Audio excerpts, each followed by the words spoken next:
So, 1 year ago, I was solely going with my journey's flow, having fun at my job while also pushing myself to grow. And just as I thought things were finally aligning, little did I know, everything was about to come crashing down to this huge low. And piece by piece, I saw my life crumble real slow, drinking my problems away as if I was teaching myself how to be emo, where I even tried to end myself permanently. But I survived this blacked out photo. For by God's grace, I only lost my tooth, bro.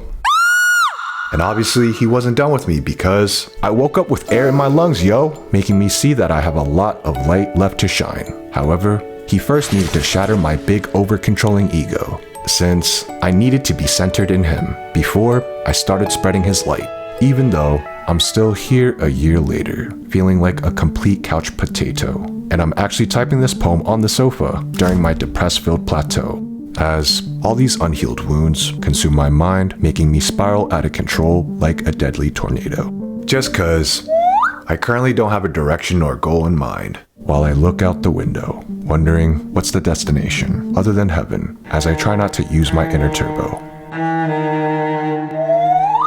Hey yo, I couldn't find the right sound effects, so I made one by playing it on my cello. Okay. Anywhoosies. As I tried to find inner peace like Master Panda Poe, I buckled to my flesh's anxiety faster than my old thirsty self, who regularly acted like a hoe. Oh. Hey, yo! And this only provoked me to manipulate every turn, just to escape my own insecurity's shadow. Because ever since I entered my dirty 30s, I felt like an unaccomplished bum and bozo, which led me to shoot this anxiety-filled gun with no target in sight, just wasting all its precious ammo, hoping it hit something to make me feel validated on this directionless shooting spree rodeo, where I kept on mindlessly moving, thinking I was improving, when I was really being a sloppy Joe, to the point where I could only use one quote to describe that time period while I rode the metro. Life is moving a little too fast. And this was a result of my anxious vertigo, believing I was behind in life, leading me to always Floor it? No! Big toe! When in actuality I needed to let go and just have God write my story instead of trying to force things.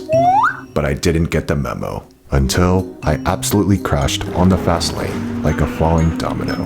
However, here I am editing again on Final Cut Pro, obeying my call, piecing rhymes together in order to create another video, letting light spread through each word as they vibrate positively within their own rhythmic tempo. And honestly, I don't even understand what's going on though, because the emotional pain has hit me like a torpedo. And now I'm just riding the tides despite being this lost, destroyed ship, with nothing other than a story to tell and show.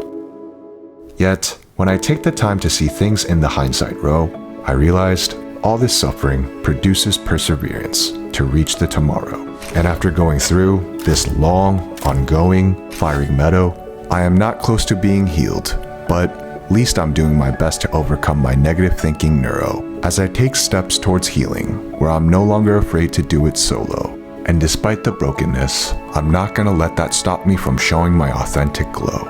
And one more thing. If you're not okay at all though, and you're doing your best to move on from a certain low, you ain't alone, just so you know. However, today, I'm gonna encourage you to choose healing over each depressive suffering blow. It may not start out smoothly as you return into your flow. So take your time as you get back out there to heal and to grow.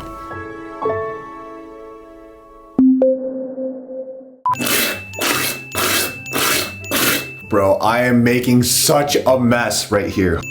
Super hot fire. I spit that. 2.5 men. I watched that.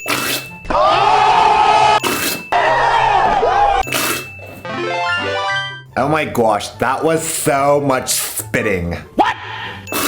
Bro, I went through the whole bottle.